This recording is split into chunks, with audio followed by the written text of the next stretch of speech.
Alright, so I read this today, The Examined Life by Stephen Grosz, Grosz, Grosz, I imagine.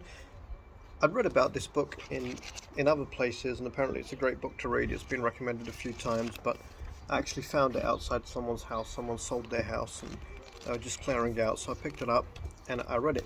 It's really good. The premise of it, the guy has been a psychoanalyst for, the traditional person comes in, sits on the couch, you talk through your problems, you talk about dreams, that kind of thing.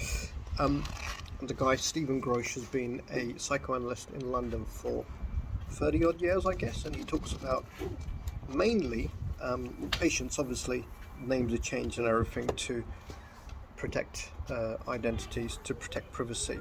It's fascinating. I don't know if you're meant to be politically correct and say, oh, it's fascinating and it teaches us about people's feelings and how we process things and how the subconscious can this and that. And it does, but then other parts of it are absolutely hilarious. I guess they're not meant to be hilarious, but they're hilarious just because of the absolute insanity, the absolute absurdity of how some people behave. But if you've got an interest in human behavior, if you've got an interest in psychology generally, in mental health generally, it's a really good book. I mean, there's a chapter in here about a young boy who was saying, and I guess it's meant to be disturbing, or it's meant to be, this is a serious case. It made me laugh out loud. He says things like, the boy took to calling me fat lesbian and big tits and everything because he knew it upset his teachers. And then he started drawing pictures of himself with a napkin on and a knife and fork eating my body parts, and he told me he wanted to chop me up. But then there's other things which are really quite educational, quite insightful, which you'd expect from a guy who's been doing this for 30 years, right? It's about how people's humour often tells you something about their underlying insecurities. Humour is used as a way to deflect discomfort, or humour can be aggressive. That's not something I thought about before, but I guess that's just bullying, isn't it? I guess the bullies who used to call people, I don't know, Packy or this or that, when I was going to school, they probably thought it was funny.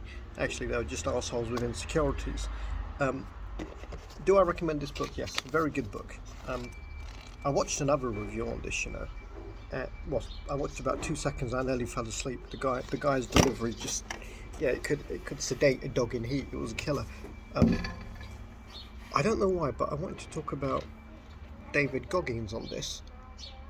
That's unrelated. I'll tell you, I was having a conversation with someone today, and he said, "Have you read about David Goggins?" And I said, "Have you read any of his stuff?" I said, "No, I don't really like the idea of him."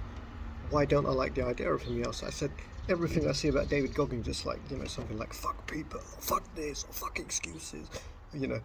I've seen videos of people mimicking him. When my children want to eat his food, don't feed him for 10 weeks, make him a man.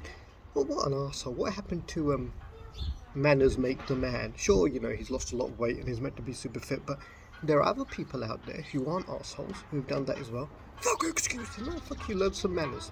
So I've kind of gone off the beaten track here.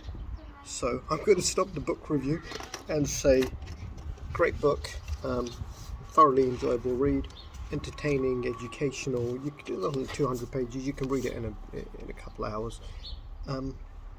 I would say go and buy it, but I didn't buy it, did I? I found it for free in somebody's front wall. But good book, 8 out of 10, recommended. I think you'll enjoy it.